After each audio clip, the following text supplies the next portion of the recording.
San Antonio. This is Raw for the MetalWorks. We're here in Austin at South by Southwest, only to support our longtime friend and one of our favorite vocalists in metal of all time. Brings me a great pleasure to welcome of Hatebreed, the man, Mr. Jamie Jasta, back to the program after much ado. Jamie, how are you doing, man? I'm doing great now that you're here. Good to see you. It's been a long time, man. I missed you at La Zona Rosa when Hatebreed came through town, and I had Matt in front of the camera, but you know, it's been a long time since you've been on our show, so welcome back. A lot of exciting things happening with you right now. Thank you for having me back on. Thank you to all the viewers. Congratulations, by the way, you know, with the anniversary and everything. Yeah. I know it's, you know, overdue. You know, a little congrats to you for supporting metal and hardcore music. You know, we appreciate it. Yeah, lots going on. My Kingdom of Sorrow record coming out.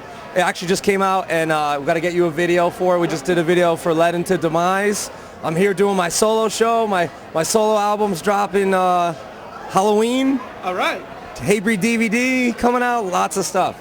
Cool. But we're going to end out talking about Hatebreed because I know there's some things going on there. But for the people out there who don't know about the Kingdom of Sorrow thing, share a little bit about your work with Kirk on that front, because it's been out. It's gotten a lot of claim already. You guys hit #2 on the New Artist Billboard, so it's really successful. It's doing good. It's doing good. I got to thank everybody who still actually buys CDs. I'm so grateful.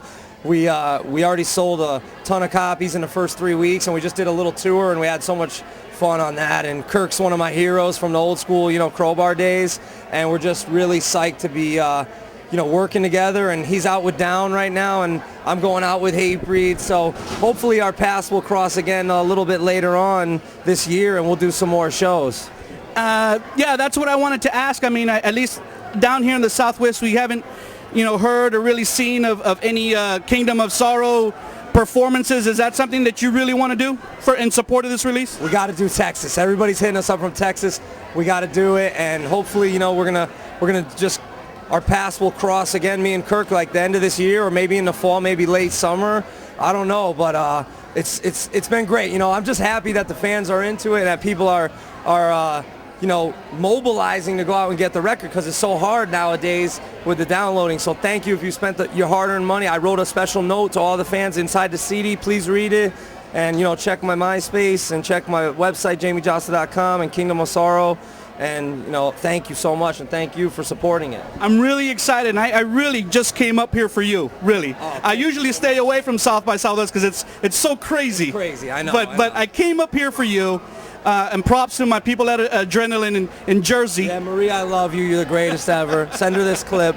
I got to ask, I saw your backing band for your solo project, The Phantoms, earlier. They kicked ass. Thank you. So let's talk about your solo record. Talk a little bit about the vibe. Can people just expect a Hatebreedish type of vibe to it, or is this something a little different, or what are you doing? It's all different. It's very eclectic. It's got every influence that you could imagine that I grew up listening to and that I really enjoy. So there's punk, there's heavy metal, there's hardcore, there's grindcore, there's death metal. I mean, there's all sorts of influences that you know, that I got, you know, on the record, and I'm just proud to, like, you know, actually be in a position where I can get some great musicians. You know, the Phantoms guys, I put out their CD Crash Blanca on Martyr Records, which is my hardcore imprint label, and I think it's gonna blow people away, man. I got a lot of support, you know, from a bunch of different labels, so I can't say who's gonna sign it yet, but I got a lot of offers, and it's gonna come out Halloween.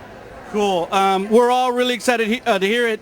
I'm gonna see it. We're gonna hear some of the live stuff today, right? No, I'm not doing any originals today, just because I don't want people to speculate. Sure. You know, when we put out the first Kingdom of Sorrow song, we put out the heaviest, fastest one, so people were very speculative about the sound of the record, and that song wasn't representative of the record. Yeah. So I didn't want to do any originals and then have people go, oh, it's gonna be death metal, or oh, it's gonna be punk, or oh, it's like Madball style, because there is all different stuff. If you did it to this shit, it'd be on YouTube tomorrow. Yes. So I gotta keep a little bit of mystery to it, but there's some guest vocalists on it. There's some great musicians on it, and I'm really excited about it. And it's just making for the best next Hatebreed record. That you know, it's cool that I was able to get these songs out of my system, and the Hatebreed record is gonna be slamming, man. It's gonna be so off the hook. Well, okay, let's move to Hatebreed now. When do you anticipate for you to reconnect with the band and start working on the new Hatebreed? we're going to reconnect right after this Typo Negative tour that we're going out. We're headlining the Jägermeister tour with Typo Negative and 3 Inches of Blood. It's coming down here. It's gonna be off the hook. And we're going to get in the studio right after that. So in the summer, this is going to be kind of our first summer to chill out and record and work, and we're excited. You know, we've done Ozfest 6 times. We've done all the European festivals. We're coming up on like our 3,000th show or something in 10 years. So it's good to get off and just chill and work on the record. Beatty has like some most amazing like drums programmed and all these riffs and bass lines that he's been emailing me and MP3ing me, and that I have all this ideas that we're going to come together, and Frank's going to contribute, Sean's going to contribute, Matt's going to contribute. So it's going to be our most dynamic and most like versatile record. Yes, it's going to be fun. I mean, I'm super stoked about it because I was a huge fan of Supremacy. So I mean, thank you. And you know what?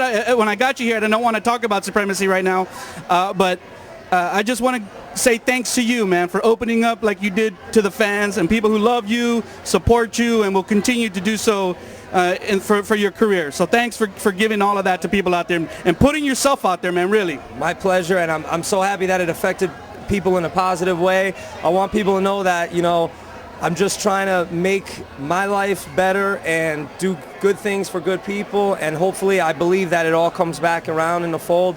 And I know everybody goes through tough times, and it's the music that we love, you know, that helps us through. I believe it's a cyclical power where bands that inspire me, lyrics that inspire me, people like yourself that are helping this community inspire me. So I wanted to open up and let people know that I face a lot of the same problems that they do, and I'm just trying to work through them through the music. So I'm happy people felt it and it inspired me in return. I also want to give you an opportunity to share about the live DVD. I think it's long overdue. Yes. Hatebreed fans have been like, when is there going to be a DVD that I can crank and jam out and check out the band at home? Exactly. Well, it's finally coming. We shot a ton of great stuff. We got footage from Connecticut, footage from Dresden, Germany, footage from New Jersey. Is it going to be a combination of live shows? Yeah, it'll be like a couple songs from each show, and then the majority of the songs are going to be from Detroit, which we have a long history in Detroit, and I have a long time love for old school Detroit hardcore, Negative Approach, Cold as Life, and all those bands. So we're going to interview, Detroit is one of the hardest, most mean working class cities in America. So we really wanted to showcase how hardcore and metal music thrives in a city like Detroit, because it's where the people struggle and they get power through the music, and it's going to be magical, man. The show's already sold out. We're filming it March 29th. Wow. And Slayer took 20 years to do the DVD. We took 12. So we're just trying to get it out. One last question before I let you go. I know you're going to be playing a show here in a little bit, but I don't know when the next time we'll connect again on camera. So I got to ask you, you've already been in this industry for quite some time, and you've accomplished so much. As you look ahead in your career, tell me first of all, in 2 parts. One, what would you hope to still accomplish in this industry as an artist? And then 2, when it's all said and done for Jamie Jasta, what do you want the legacy to be? Well, 1, I still want to accomplish getting my own gold record. It's almost impossible nowadays with the downloading, but it would be great to have my own plaque. I have XXX soundtrack plaques and the Punisher soundtrack plaque and Headbangers Ball, the soundtrack plaque, but I don't have a Hatebreed gold plaque. That would be amazing, if people could still. Perseverance came pretty close, and Rise of Brutality, we had a Grammy nomination. It would be great to win a Grammy one day, just to have that recognition from the people that vote, and that are recognizing bands like Slayer and Motorhead with Grammys. It would be great to be up in that category. But I got 2 books coming out. I'm looking to do more of the book thing and write and keep trying to inspire people. The book is all about coming from nothing, playing in backyards, and what inspired the words. And then the other book is about the Headbangers Ball experience, 4 years of doing what you do and trying to help bands and trying to get the music and the word out to the people, and meeting, Slash and Metallica and Dio and Dave Grohl and everybody that, I was able to connect with through that show. And then other than that, I'm going to keep putting out music, keep trying to help young bands. And at the end of the day, I just hope that people remember me for changing the face of heavy music in a positive way. And so far, I think I've done that to a certain extent, and I'm going to keep on doing it until the wheels fall off. Well, I can tell you that not only just someone who is part of the media, but as a fan, you will live on forever, man. All the stuff out there, all the great things that you've done will be talked about in my son's generation. Yeah. So Gotta start them young. I always say it's all about the youth. I try to help out as many good organizations as possible with the music schools. I've done spoken word, gigs and Q&As at music schools and high schools, and I'm trying to just inspire people to get involved with music, because we all know how rewarding it is. And I love South by Southwest. I've been seeing young bands and people that are hungry, and it's inspiring for me to keep doing it, because I've seen a lot of people that I loved in the industry come and go. A lot of great people lose their jobs, and a lot of people that aren't involved with it anymore, but that's no reason to quit. I'm just trying to make sure that the next generation has something to enjoy as well. Jamie.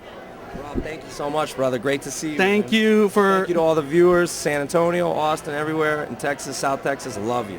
Thank you for giving everything to our viewers out there. Remember, San Antonio, you saw the man, Jamie Jasta, only right here on Rob's MetalWorks. Good one, son.